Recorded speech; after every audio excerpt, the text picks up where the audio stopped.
Les vacances sont là et avec elles l'envie de bouger, de découvrir et de respirer ailleurs. Qu'est-ce que ces voyages apportent réellement aux enfants? Quels sont les bénéfices, mais aussi les éventuelles limites ou précautions à prendre? On en parle dans votre rubrique Instant Famille, bien sûr avec le révérend pasteur Aimé Prudence Dido que je reçois pour vous. Bonsoir pasteur. Bonsoir Eunice et bonsoir tous les téléspectateurs. On vous souhaite la bienvenue. Merci. On parle du voyage des enfants en période de vacances. Oui, on parle aujourd'hui du voyage des vacanciers parce que lorsque les enfants finissent l'année scolaire et sont en vacances, période de repos pour les activités scolaires et intellectuelles, alors beaucoup de parents planifient le voyage de leur enfant. Les vacanciers même demandent à changer de lieu pour se distraire, pour alors découvrir d'autres choses. Un adage dit qu'un jeune qui a parcouru 100 pays alors est comparable à un vieux qui a 100 ans. Donc les voyages ont beaucoup d'avantages pour les vacanciers. On va démarrer avec les avantages. En quoi le voyage peut-il être bénéfique pour un enfant? Pour un enfant, un voyage lui permet de changer de lieu, de découvrir d'autres cultures, d'autres manières de faire les choses. Le voyage permet à l'enfant de développer son relationnel, d'avoir beaucoup d'autres amis, de découvrir d'autres personnes et aussi de devenir intelligent parce que, alors, en découvrant beaucoup de choses, les vacanciers posent beaucoup de questions pour savoir pourquoi ceci, pourquoi cela, comment ça se passe comme cela. Chez nous, ce n'est pas de la même manière que ça se passe. Et là, ça lui permet d'acquérir beaucoup de connaissances, beaucoup de savoir, beaucoup de savoir-faire. Et c'est une très bonne chose. Donc, ça améliore son vocabulaire, ça améliore son intelligence et il est content, émotionnellement et psychologiquement, c'est une très bonne chose. Spirituellement aussi, parce que lors de ces vacances-là, ça peut être un camp de prière, ça peut être une conférence chrétienne et beaucoup d'autres choses à la gloire de Dieu. Donc, les voyages pendant les vacances sont des temps vraiment waouh, des temps de bénédiction pour alors ces apprenants. Y a-t-il un âge précis pour envoyer un enfant en vacances? Oui, c'est très important que les parents alors attendent que l'enfant soit un peu plus conscient, que l'enfant alors soit un peu plus mature. Parce que si l'enfant n'est pas mature, arriver là-bas, on ne sait pas tout ce qui peut advenir. Donc c'est très important que l'enfant soit conscient et que l'enfant n'aille pas pleurnicher aussi là-bas, demandant l'assistance de ses parents, demandant la présence de ses parents. Donc il faut que l'enfant apprenne déjà à se séparer des parents avant qu'on ne puisse l'envoyer en vacances, en voyage de vacances. D'accord. Avant d'aborder les conséquences, quelles préparations doivent faire les parents avant d'envoyer les enfants en vacances? C'est très important que déjà dans le budget alors de l'année, les parents planifient alors le budget de vacances pour les voyages, parce que c'est très important. Lorsqu'on n'a pas l'argent, lorsqu'on n'a pas les moyens, c'est difficile alors d'envoyer son enfant en voyage loin de soi et lui donner tout ce dont l'enfant a besoin. Parce que si le pays qui accueille cet enfant-là est un pays froid, alors il faut disposer de tout ce qu'il y a comme pas-dessus, tout ce qu'il y a comme habillement pour protéger du froid. Si c'est un pays chaud, alors il faut aussi disposer de tout ce qu'il faut pour que cet enfant-là soit à l'aise là-bas. Si l'enfant alors est un maladif ou bien développe des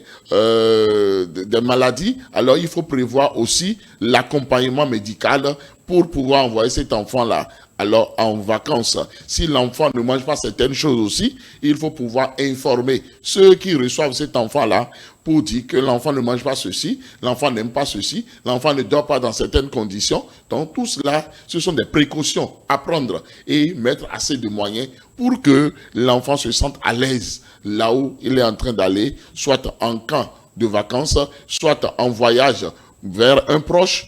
Donc, c'est très important de prendre de ces dispositions-là et de rester tout le temps au bout du fil aussi pour demander si tout se passe bien là-bas. Parce qu'il ne faut pas couper le pont pour dire mon enfant est parti en vacances, c'est fini, je ne vais pas demander ce qui se passe là-bas. Non. À tout moment, il peut y avoir des urgences, il peut y avoir des choses qui vont faire revenir l'enfant très rapidement. C'est pour cela qu'il faut être tout le temps en alerte. C'est très important. Est-ce que pendant cette préparation, les parents ne doivent pas étudier l'environnement où les enfants vont? Voilà justement, ça fait partie des conséquences alors de ces voyages-là. Et lorsqu'on parle de conséquences, je voudrais commencer déjà par évoquer les conséquences néfastes de ces voyages-là pendant les vacances. Je ne suis pas venu faire peur aux parents, mais à des moments donnés, ces voyages de vacances-là détériorent complètement les bonnes habitudes des enfants. Parce qu'on dit les mauvaises compagnies corrompent les bonnes mœurs. C'est ce que la parole de Dieu a dit. Donc si la famille qui accueille cet enfant-là pendant ses voyages de vacances n'est pas une bonne famille, n'est pas une famille chrétienne, une famille dans laquelle les enfants font ce qu'ils veulent. Les enfants sont des addicts, des enfants sont des nymphomanes, des enfants sont des bandits, des enfants sont des fumeurs de cigarettes et de drogue.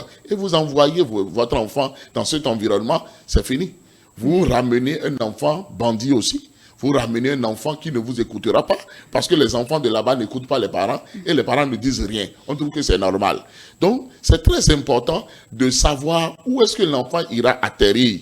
Parce qu'à des moments donnés aussi, des enfants vont en vacances et reviennent, les filles deviennent alors des mamans précoces parce qu'ayant pris une grossesse non désirée, là-bas, c'est là-bas qu'on l'a déviergée, c'est là-bas qu'elle a été prendre une IST, ou bien un garçon revient et puis après on appelle pour dire il a enceinté une fille. Mais comment c'est possible? Donc il y a tellement de choses. Si l'environnement n'est pas un environnement chrétien, alors que vous êtes chrétien, vous ne pouvez pas envoyer votre enfant dans l'obscurité tout en étant dans la lumière. Donc il faut faire très attention. Ce n'est pas tous ceux qui invitent votre enfant à venir. C'est pas vers tous ceux-là qu'il faut envoyer l'enfant. Il faut analyser l'environnement. Il faut même prier et demander la conviction divine. Parce que, au-delà de ce que nous sommes en train de dire aussi, il y a des gens qui n'aiment pas les enfants.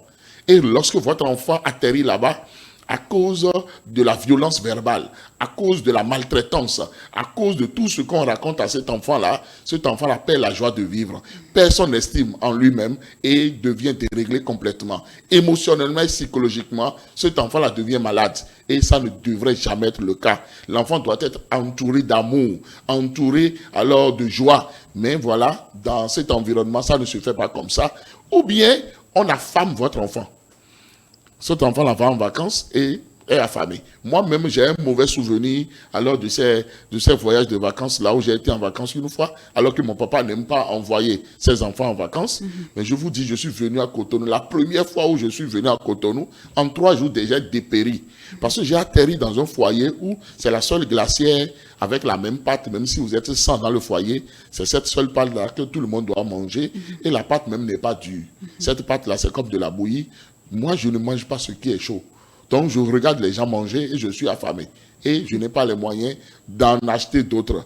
Vraiment, c'est difficile. C'est pour cela que les parents doivent faire très attention par rapport à où est-ce que mon enfant est en train d'aller. Il ne faut pas seulement viser, alors, si mon enfant va en vacances, on va lui acheter des fournitures, on va lui donner la contribution et ça va m'aider. Et c'est pour cela qu'on veut envoyer tous azimuts, ces enfants en vacances. Attention. On va donner des conseils et faire le résumé de tout ceci en langue locale. Eh bien, mi no khoda we do to me yi o vie no gbodje we no leto o. But mi no do to me yi on dagbe we yi no dagbe de mi support. En fi ono mon fi de voler bono to me de voler bono daihun de voler lo bono ka hobio lo bono yu to no inu kon ganji mon je we le de lo bo vide le no le yi to me ni lo bo fi eno ije o eno fi dagbe ya. Fi eno yi wanu me ya. Eno si do ho ganji no me ya.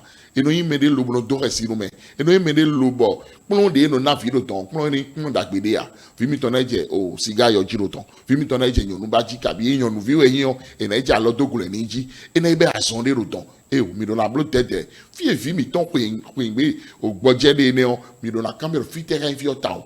No mi Christian won Christian si kwe we kwe ya. Christian won le ka se to nu ma wa. Ye ka yin wanu beto a. Mi do na kan kwe le bibio. O cho na se vi mi ton se do. Mi ni ma pokpon do jire o vie ne o ide o. E na ho o ka ye le ni. E na ni akwelu bo aso me bibio na indagbede. E so ni agbaru jiche a. E ne o to vi le mi wa ito me.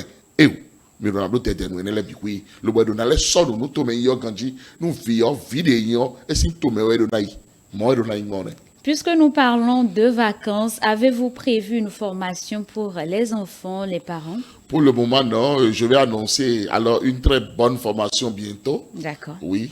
Et parlez-nous de vos autres formations. Oui, j'ai 20 formations logées sur Telegram, qui sont des formations payantes. Je suis auteur de 15 livres pour le moment, bientôt d'autres lancements de livres. J'ai plus de 200 vidéos qui sont logées sur YouTube et qui attendent. Tous mes livres aussi sont traduits en 20 langues et sont postés sur Amazon. Vous pouvez les demander partout où vous êtes. Alors sur Amazon, vous pouvez commander alors les livres du pasteur Tido Prudence Aimé. Vos contacts. Pour me contacter, il suffit seulement de taper le plus 229 01 95 15 67 40 ou le plus 229 01 97 56 63 34. Voyager, c'est grandir, surtout quand on est enfant. Entre découvertes, émotions et souvenirs, chaque déplacement peut devenir une belle aventure éducative à condition d'être bien préparé. Merci à notre coach pour ses précieux conseils. Merci à vous. Merci à vous également, chers téléspectateurs, de nous avoir suivis. C'est votre rubrique Instant Famille et nous sommes à la fin.